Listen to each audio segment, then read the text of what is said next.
الحمدللہ رب العالمین والصلاة والسلام علی حبیبہ محمد وآلہ وصحبہ اجمعین اما بعد فاعوذ باللہ من الشیطان الرجیم بسم اللہ الرحمن الرحیم قل لو ان عندی ما تستعجلون بہ لقضی الامر بینی وبینکم اللہم سبحانک لا علم لنا الا ما علمتنا انک انت العلیم الحکیم مولایا صلی وسلم دائما ابدا اللہ حبیبک من زانت بہ الرسل. معزز سامعین کرام السلام علیکم ورحمۃ اللہ. اللہ کریم نے ارشاد فرمایا ہے نبی کریم صلی اللہ علیہ وسلم کو کہ فرما دیجئے جس چیز کی تم جلدی کرتے ہو اگر وہ میرے اختیار میں ہوتی تو میرے اور تمہارے درمیان فیصلہ ہو چکا ہوتا. بات ہو رہی ہے کفار کے اس متکبرانہ رویے کی کہ جب وہ یہ کہتے ہیں آپ جس انجام بد سے ڈراتے ہیں اقوام سابقہ کے جن عذابات کا قرآن کریم بیان فرما رہا ہے تو ہم جب آپ کی بات نہیں مان رہے اور آپ کے خلاف جا رہے ہیں اور اللہ کریم کی وحدانیت کا انکار کر رہے ہیں تو پھر جو عذابات قرآن کریم بیان فرماتا ہے نتائج کے طور پر اقوام سابقہ نے جو معاملہ یا جو رستہ اختیار کیا اس پر جو ان پر عذابات نازل فرمائے گئے تو آپ وہ عذاب ہم پر بھی لے آئیں. ایسی بدبخت کہ یہی الفاظ اقوام سابقہ جن پر اللہ کریم نے عذاب نازل فرمائے ہیں قرآن کریم ان کے یہی الفاظ جو ہیں بیان فرماتا ہے. اور یہ شیطان مردود جسے قرآن کریم انسان کا کھلا دشمن بیان فرماتا ہے وہ اس درجے اور اس باریکی تک خیال رکھتا ہے کہ ممکن حد تک جہاں تک اس سے ممکن ہو وہ غلطی میں معاونت کر سکے غلطی کی طرف لا سکے تو وہ پوری کوشش کرے.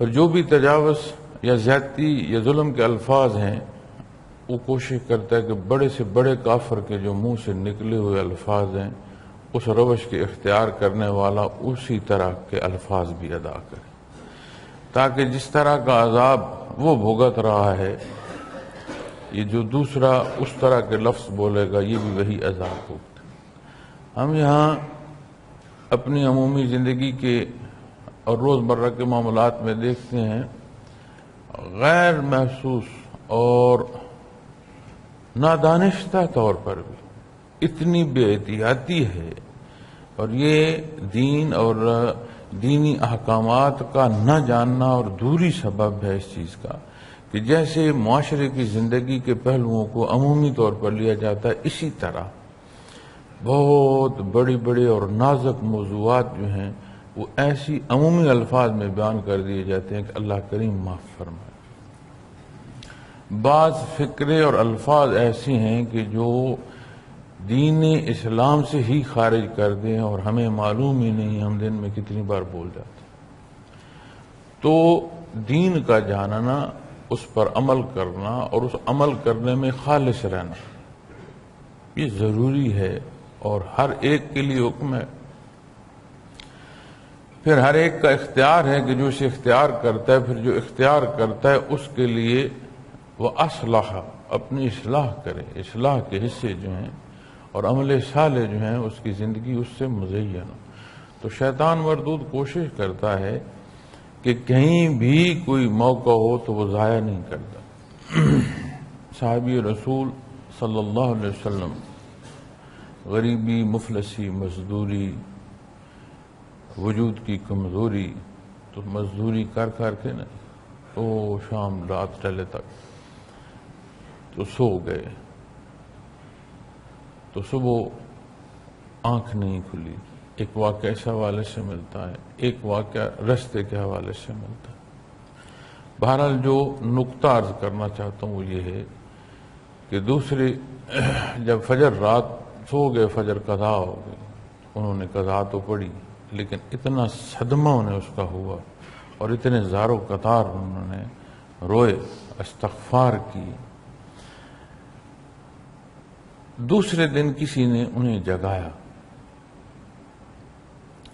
اب جب جگایا گیا تو بڑے خوش ہوئے کہ نماز جا رہی ہے. تو کسی نے مجھے اب دو واقعات ہیں، ایک رستے کے حوالے سے اور ایک سونے یا جاگنے کے حوالے سے ہیں، لیکن جو بھی واقعے میں بیان کیے جا رہے ہیں اس سے وہ نماز کی قضا کے حوالے سے ہیں. تو وہ بڑے خوش ہوئے، انہوں نے بڑا شکر ادا کیا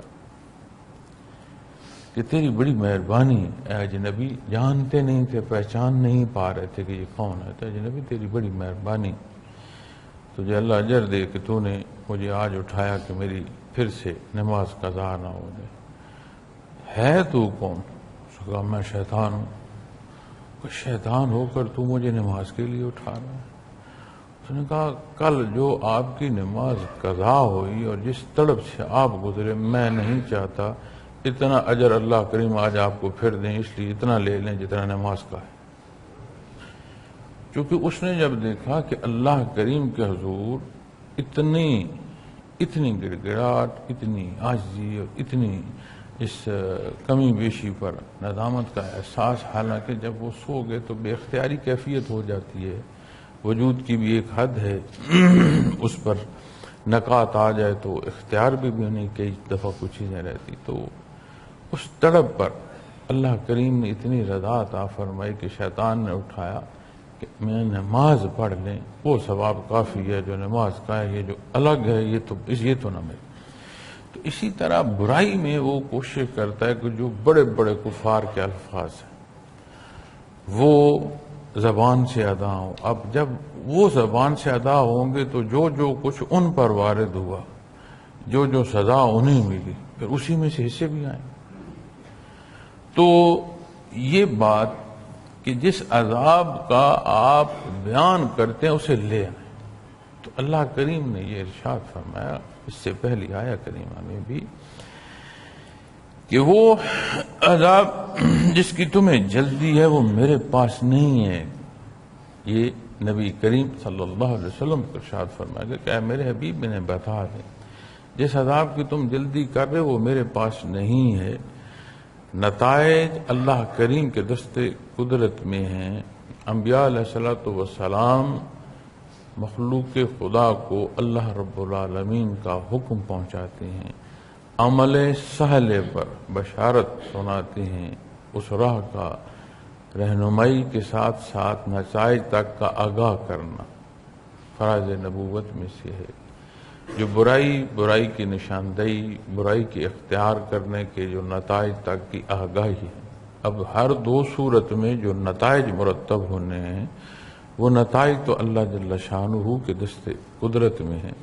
اسی طرح اگر برائی ہے اور اس برائی پر عذابات کی بات آ رہی ہے تو یہ جو نتیجہ، چونکہ ان الحکم الا للہ، یہ جو حکم ہے یہ اللہ کریم کی ذات کو سزاوار ہے، یہ اللہ کریم کے واسطے ہے، اسی کی شان ہے، وہی قادر مطلق ہے. تو اگر عذاب کی بات کی جائے تو عذاب بھی نتائج ہے، سزا بھی نتیجہ ہے. اور جب سزا کی بات آئے گی تو اللہ کریم نے فرمایا کہ میرے حبیب انہیں بتا دیں جس چیز کی تم جلدی کرتے ہو وہ میرے پاس نہیں. اب یہاں فرمایا گیا کہ فرما دیجئے جس چیز کی تم جلدی کرتے ہو اگر وہ میرے اختیار میں ہوتی تو میرے اور تمہارے درمیان فیصلہ ہو چکا ہوتا. دنیا میں کوئی بھی جب کام کیا جاتا ہے تو جو نتیجہ دنیا کا ہے وہ موقع پر صادر ہونا شروع ہو جاتا. ایک نتیجہ وہ ہے جو اخروی حیات میں، پھر دنیاوی امور میں کتنے دنیا کی زندگی سے متعلقہ امور ہیں جو کافر بھی اختیار کر رہا ہے، جو مسلمان بھی اختیار کر رہا ہے. اب وجود ہے، اس کی افزائش ہے، اس کی غذا ہے، اس کی ضروریات ہے. کافر بھی اچھا کھانا کھائے گا، احتیاطی کھانا کھائے گا، دوا غذا دونوں کا خیال رکھے گا، وجود کا خیال رکھے گا، تو نتیجے میں اسے صحت جو ہے وہ میسر رہے گی. بندہ مومن بھی اسی طرح اپنی دوا غذا کا خیال رکھے گا، صحت و بیماری میں اپنے وجود کی دیکھ بھال کرے گا تو نتیجے میں اسے بھی صحت میسر آئے گی۔ بندے مومن بھی اگر غذا کا خیال نہیں کرے گا، وجود کا تحفظ نہیں کرے گا تو بیماری لاحق ہونے کا خطرہ ہے۔ اسی طرح غیر مسلم بھی اگر یہ احتیاطی تدابیر نہیں کرے گا تو دنیا کا نتیجہ جو ہے اس میں اسی بھی بیماری کا بھگتنا جو ہے اس کا پیش خیمہ ہونا نظر آنا شروع ہو جائے گا۔ لیکن جب اسی دنیا کی غذا کو اور وجود اور زندگی جو اللہ نے عطا فرمائی ہے اسی پیمانے کو اٹھا کر اخروی حیات میں لے جائیں گے تو یہی عمل یہی خوراک کا عمل وہاں نتائج مختلف ہو جائیں۔ جو کافر ہے اس نے خوراک جو کھائی اس نے اس خوراک کے حصول کو ذاتی استعداد سمجھا، اس کا استعمال بھی کیا اور اس پر شکرانہ ادا نہیں کیا۔ اخروی حیات میں وہی خوراک جو رب العالمین نے اسے دی، جس خوراک کو استعمال کرتے ہوئے وجودی طاقت کے ساتھ دنیا میں ہی دھنستا چلا گیا اور نیکی اور اچھائی کا رستہ نہ اختیار کیا نہ اس کی جستجو کی، یہ سارا عمل اس کے لیے سوال بن جائے۔ اور جب بندے مومن کا یہی عمل وجود کی خوراک ہی کی مثال اگر لے لی جائے تو اس نے رزق حلال، اللہ کا حکم، اللہ کے حبیب صلی اللہ علیہ وسلم کے اتباع میں وہ عمل اختیار کیا، رزق حلال کمایا، پہلے تو بنیادی طور پر وہیں سے ہی اس کی عبادت شروع ہوئی۔ پھر اس نے وجود کا جو خیال رکھا کہ وہ چیز کھاؤں جو وجود کے لیے بہتر ہے اور اس سے اجتناب کروں جو مضر ہے، تو وجود امانت ہے اس کے پاس، اس کا جتنا اس نے لحاظ رکھا، امانت داری کی، دوسرے حصے میں پھر اجر و ثواب نصیب ہو۔ پھر اس نے جو کچھ کھایا اس کی ابتدا اور انتہا میں اللہ کا نام ہی لیا، شکرانہ اسی کا ادا کیا، شان ربوبیت کی اسی کی تسبیح کی، پھر یہ تیسرا حصہ پھر اس کے اجر و ثواب کا۔ اب اسی تقسیم کو مزید باریکی میں لے جائیں اور جانے کتنے پہلو نکل آئیں، اور اسی پہلو کو وہ جو کافر دنیا کے ظاہری نتائج میں اسی خوراک سے صحت لے رہا ہے اس پر اسی درجے کے سوالات بننا شروع ہو جائیں۔ تو جو دنیا کے نتائج ہیں ان نتائج میں جو دنیاوی امور ہیں وہ اس عمل پر ان کا انحصار ہو۔ اب اخروی حیات پر وہی عمل، ان کا انحصار نیتوں پر چلا جائے گا کہ نیت کیا تھی، اس کا رستہ کیا تھا، مسافر کس منزل کا تھا۔ تو یہی عمل وہاں بندے مومن کو مزید خوشبختی اور انعام کا سبب بن جائے گا، اور جو تجاوز پر ہے، جو ظلم اور زیادتی پر ہے، یہی حصے اس کے لیے وہاں سوال بنتے چلے جائیں گے۔ اگر دنیا میں عمل کے ساتھ عذاب جیسے اقوام سابقہ پر عذابات نازل کیے گئے، انہوں نے عذاب کو بھگتا، اس میں سے گزرے، اپنی سزا کو یہیں سے ابتدا کی، اگر یہی اصول بعثت محمد الرسول اللہ صلی اللہ علیہ وسلم کے ساتھ ہوتا تو جو وہ کچھ کر رہے تھے اس طرح کے وہ نتائج بھگتنا شروع کر دیتے۔ تو اللہ جل شانہ کی کرم نوازی ہے بعثت محمد الرسول اللہ صلی اللہ علیہ وسلم پر، مخلوق کو پہلے مہلت دے رکھی تھی، اس کی مہلت میں وہ تا دم آخر جتنی اس کو فرصت دیے وہاں تک کی اس کی فرصت کو بڑھا دی۔ اب اپنی بدبختی کہ کوئی اس فرصت کو مزید خرابی اور خرافات کے لیے استعمال کرتا ہے یا کہیں ہوش کرتا ہے کہ یہ جو فرصت کے لمحات ہیں یہ اخروی تعمیر کے لیے ہیں، اور اس کی ابتدا بندگی اور اتباع ان پہلوؤں سے، تو جب کفار یہ ضد کرتے کہ جس بات کا آپ ہمیں نتیجے کے طور پر بیان فرما رہی ہیں، یا اقوام سابقہ جو کچھ جس میں سے گزری ہیں جو بدکار تھے، تو آپ اسے لے آئیں۔ تو اللہ کریم نے فرمایا اگر وہ میرے اختیار میں ہوتی تو میرے اور تمہارے درمیان فیصلہ ہو چکا ہوتا۔ کلام ذاتی کے الفاظ ہیں اور نبی کریم صلی اللہ علیہ وسلم کو ارشاد فرمایا جا رہا ہے۔ تو یہاں یہ پہلو بھی کہ نتائج اللہ کریم کے دستے قدرت میں ہیں، یہاں اس آیہ کریمہ سے، اس حصے سے یہ بات بھی اجاگر ہو رہی ہے، واضح ہو رہی ہے۔ واللہ عالم بالظالمین، اور اللہ ظالموں کو خوب جانتے ہیں، کیونکہ عذاب نتیجہ ہے برائی کا۔ برائی ظلم ہے، اور ہر وہ عمل جو عدل پر نہیں ہے وہ از قسم ظلم ہے، کس درجے کا ہے اللہ جل شانہ کی ذات خوب جانتے ہیں۔ واللہ عالم بالظالمین، اللہ ظالموں کو خوب جانتے ہیں۔ اب اللہ کی ذات علیم، بات ماضی کی ہو، حال کی ہو، مستقبل کی ہو، یہ پیمانے مخلوق کے لیے ہیں، وہاں پیمانہ نہیں۔ ماضی ہے، حال ہے، مستقبل ہے، ہر شے حاضر حلا ہمہ وقت حاضر ہے۔ اللہ کریم خوب جانتے ہیں۔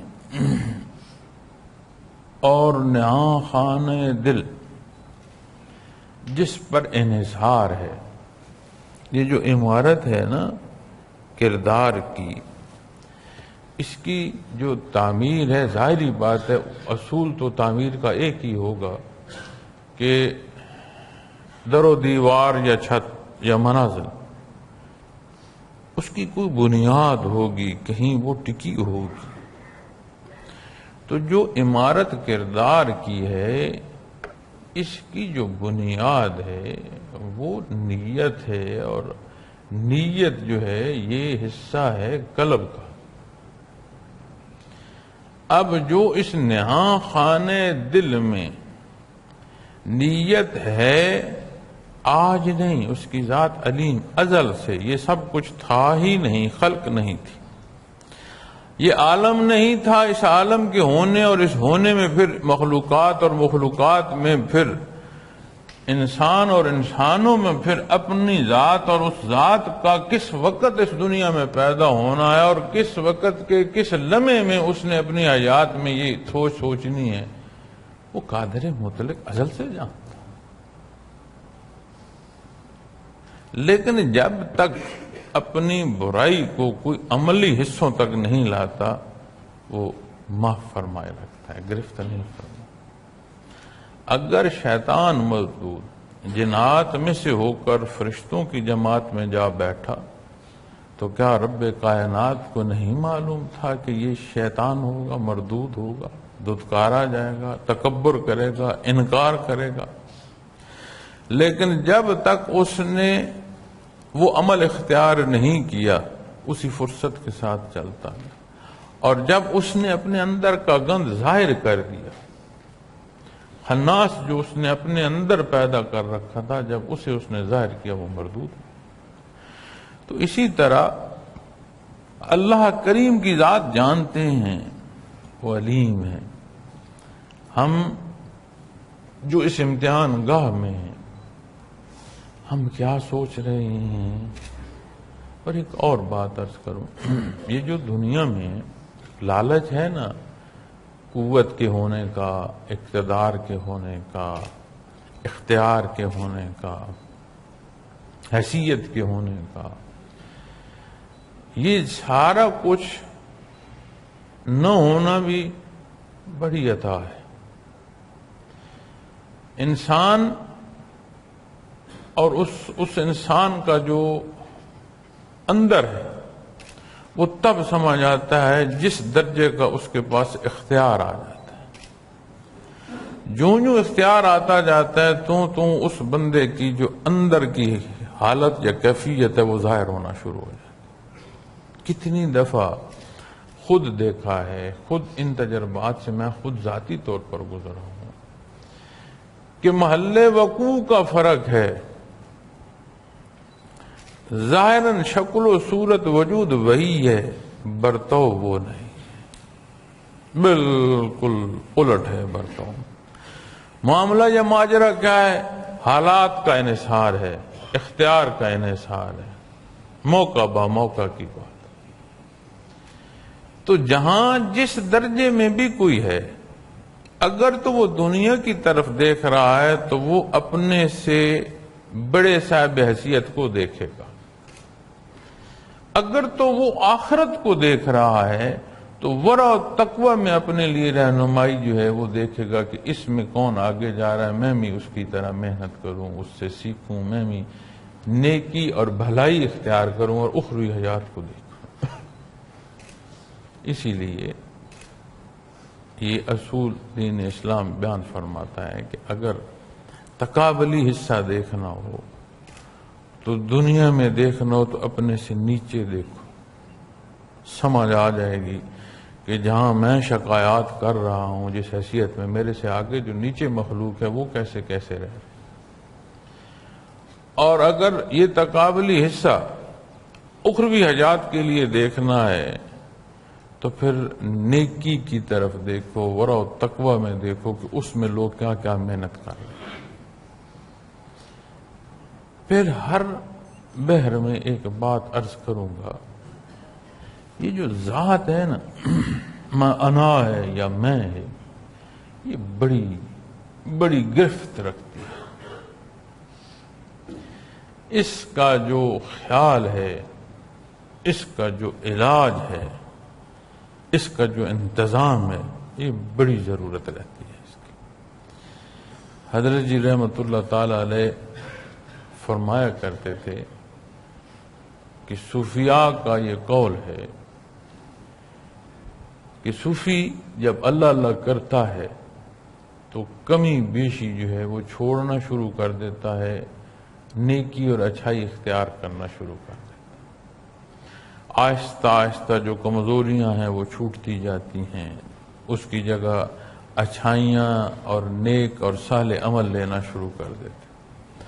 وہ فرماتے ہیں کہ انسان میں بحیثیت صوفی اللہ اللہ کرنے والا، کیفیت محمد الرسول اللہ صلی اللہ علیہ وسلم سے منسلک ہونے والے میں بھی سب سے آخر جا کر جو برائی وہ چھوڑتا ہے وہ اس کی انا ہے، میں، اس کی ذات، وہ جو کبر کی کیفیت ہے، تمام غلطیاں چھوڑ جاتا ہے. اس غلطی کی آخر جا باری آتی ہے، وہ آخر جا چھوڑ. اب ہوتا کیا ہے،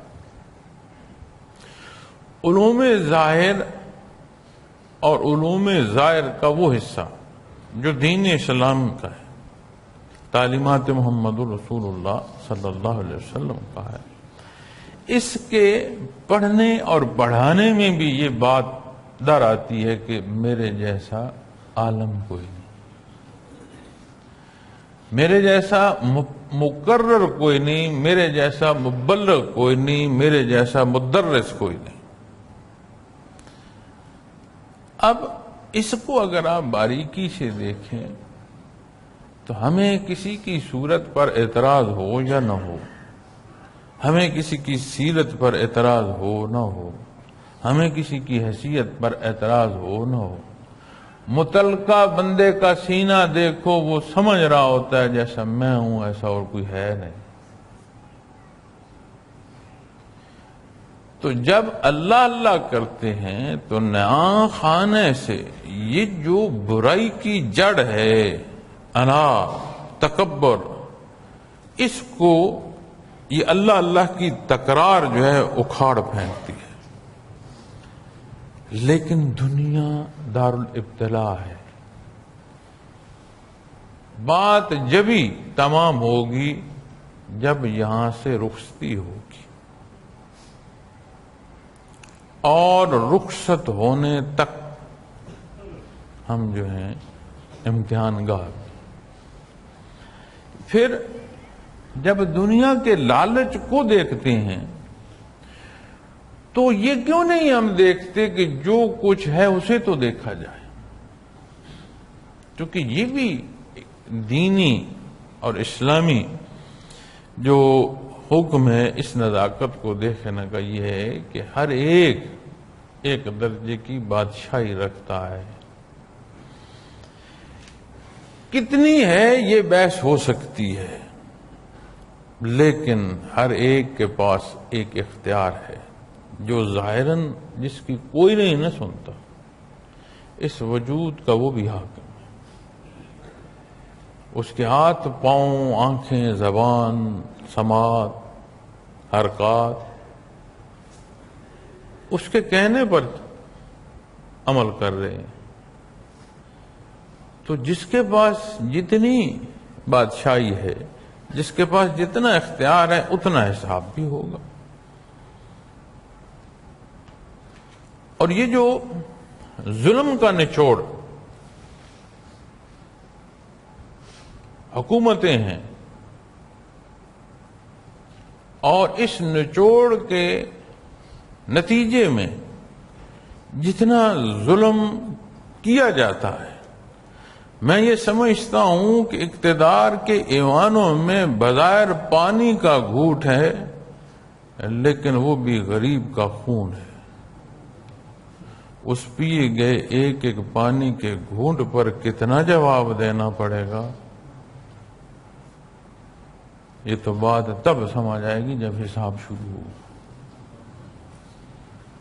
تو بجائے اس کے کہ ہم اپنے آپ کو دیکھیں، اپنے معاملات کو دیکھیں، جو کچھ رب کائنات نے اختیار ہمیں دیا ہے اس میں ہم کیا طرز حیات اختیار کر رہے ہیں، اس پر کیا نتائج اسلام بیان فرما رہا ہے. نبی کریم صلی اللہ علیہ وسلم نے طرز حیات اور اس کے نتائج بڑے واضح بیان فرمائے، حق ادا فرما دیا ہے آپ صلی اللہ علیہ وسلم نے دین اسلام کو پہنچانے. اگر یہ ہمیں خیال نہیں ہے تو کلام ذاتی بیان فرما رہا ہے واللہ عالم بالظالمین، اور اللہ ظالموں کو خوب جانتے ہیں. اور جب اس حال سے شناسائی ہو، بندہ بہتری کی طرف جائے، کیا پھر اللہ کی ذات علیم نہیں ہے؟ ہدایت تو وہ عطا فرماتے ہیں. قرآن کریم فرماتا ہے جو تم نقصان کرتے ہو اس کا سبب تمہارا عمل ہے، کردار ہے، اور جو تمہیں کامیابی نصیب ہوتی ہے وہ اللہ کریم عطا فرماتے ہیں. تو جو نقصان ہے اسے تقدیر کے حوالے، جو کامیابی ہے اسے اپنی استعداد کا سمجھ لیتے ہو. روز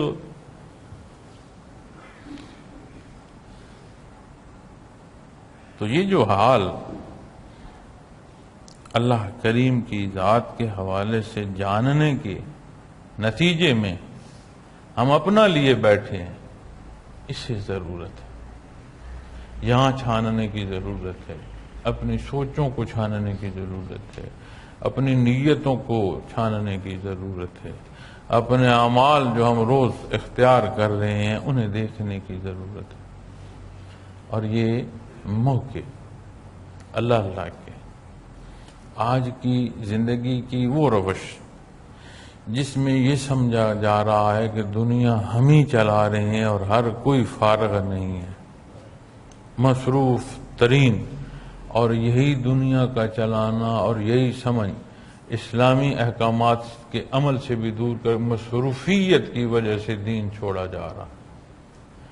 یہ جو غلط فہمیاں آج کے دور میں پیدا ہو چکی ہیں اور بڑھ چکی ہیں، کیونکہ غلطی کمی بیشی تو ایک تسلسل میں آ رہی ہے، لیکن یہ جو اس درجے کو ہم پہنچ گئے ہیں، اس میں ایسے مواقع نصیب ہونا کہ بندہ اللہ کی رضا کے لیے سفر پر ہے، دین اسلام کے جاننے اور اس کے اختیار کرنے کے مقاصد پر سرگرداں ہے، روکی سوکی کھا رہا ہے لیکن خانہ خدا میں نفلی متکف کی حیثیت سے جا رہا ہے، یہ اللہ کریم کے احسانات ہیں، اس کا کرم ہے، اس نے مہربانی فرمائی۔ اب یہاں جب کوئی آ گیا تو اس کو پھر رواجی طور پر لے لینا کمزوری ہوگی۔ جب نفلی متکف کے حوالے سے خانہ خدا میں داخل ہونا نصیب ہوا ہے تو پھر وہ اسلوب اختیار کیے جائیں جو نفلی متکف کے ہیں، وہ حدود و قیود جو خانہ خدا میں دیکھنی ہے پھر اسے اختیار کیا جائے۔ حیثیتوں کی بات ہو، چاہتوں کی بات ہو، بڑی جگہ۔ حضرت جی سے میں نے عرض کی ایک دفعہ، اور یہ آپ کے وصال سے بھی کافی وقت پہلے کی بات، تو میں نے عرض کی جی کہ ساتھی انتظام کرتے ہیں کھانے کا بھی، نئے لوگ بھی ہوتے ہیں، سونے جاگنے کی جگہیں بھی ہیں، بجلی یا لوڈ شیڈنگ، تو بہت ساری ایسی چیزیں ہیں کہ گیٹ سے لے کر اندراج سے لے کر یہاں رہائش اور جو اسکیجول 24 گھنٹے کا ہے اس میں سے کھانے پینے سونے سمیت واپسی تک تو کئی دفعہ مشکل مراحل جو ہیں اس میں سے گزرنا ہوتا ہے۔ تو اگر آپ اجازت دیں تو لنگر کو، انتظامات کو میں اس ترتیب پر لے آتا ہوں کہ آنے والے کو اگر بہت سہولت نہ بھی ہو اسے کہیں کسی جگہ سختی محسوس نہیں ہوگی۔ تو انہوں نے مجھے فرمایا میرا بیٹا، جب لوگ ہم اللہ اللہ سیکھتے تھے نا تو جن پتھروں پہ بیٹھ کر اللہ اللہ کرتے تھے ہماری ٹانگوں پر نیل پڑ جاتے تھے، کیونکہ ذکر مضبوط کرتے تھے، اور جب مضبوط ذکر کیا جائے نا تو پھر وجود نیچے زمین کے ساتھ اتنی سختی سے لگتا ہے۔ فرماتے تھے بیٹھ بیٹھ کے اور ذکر کر کر کے ہماری ٹانگوں پر نیل پڑ جاتے۔ اگر اتنا نفس بھی کوئی نہیں مار سکتا کہ روٹی ٹھنڈی ہے یا گرم ہے، سالن پسند کا ہے یا ناپسند کا ہے، اور وہ سیکھنا کیفیات محمد الرسول اللہ صلی اللہ علیہ وسلم چاہتا ہے تو میرا بیٹا اسے جانا، وہ چاہتا ہی نہیں۔ اور اگر کسی کو یہ چاہت ہے اور اتنا نفس بھی نہیں مار سکتا کہ پسند و ناپسند چھوڑ دے تو میرا بیٹا اسے ضرورت نہیں آنے کی۔ تو یہ جو اسکیجول ہے 24 گھنٹے کا، اس میں پھر بھی یہ خیال کیا ہے کہ کم از کم مناسب وقت آرام کا ملے، اور جو امور یا اوقات کے حوالے سے بات آتی ہے کہ تربیتی، اس میں تقسیم، اور اس تقسیم کو اس طرح کیا گیا ہے کہ شخصیات نہ ہوں، وہ جو تربیت ہے وہ ہو، افراد پر نہ دیکھا جائے کہ فلاں بندہ ہے یا فلاں بزرگ۔ ہر جگہ یہ کوشش کی گئی ہے کہ شخصیات کے گرد چیز نہ آئے، جو حکم ہے اس پر بات ہے، اس کی تعمیل میں کوئی کمی بیشی ہے اسے دور کیا جائے۔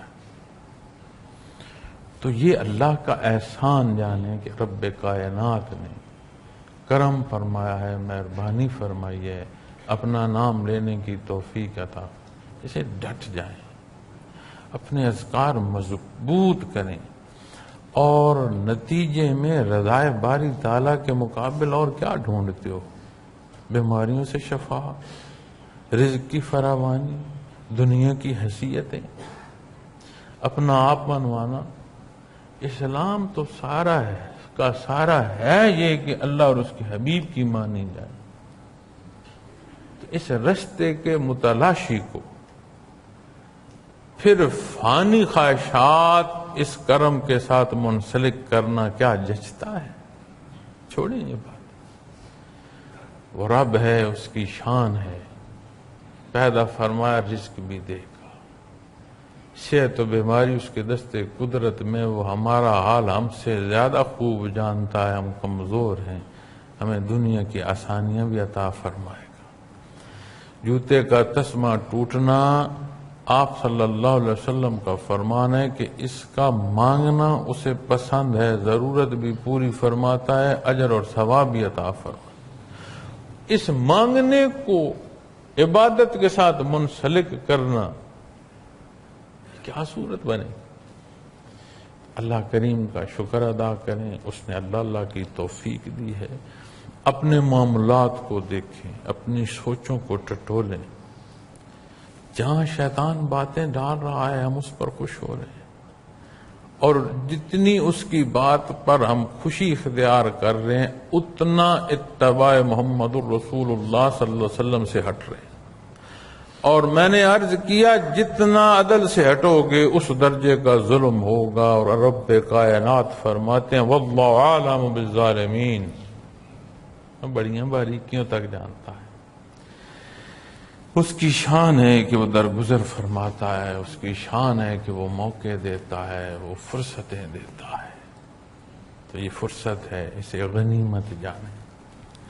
اللہ کریم میرا اور آپ کا حامی و ناصر ہو، ہماری کمی بیشی معاف فرمائے، عمل صالح کی توفیق عطا فرمائے رکھیں۔ وآخر دعوانا الحمدللہ رب العالمین۔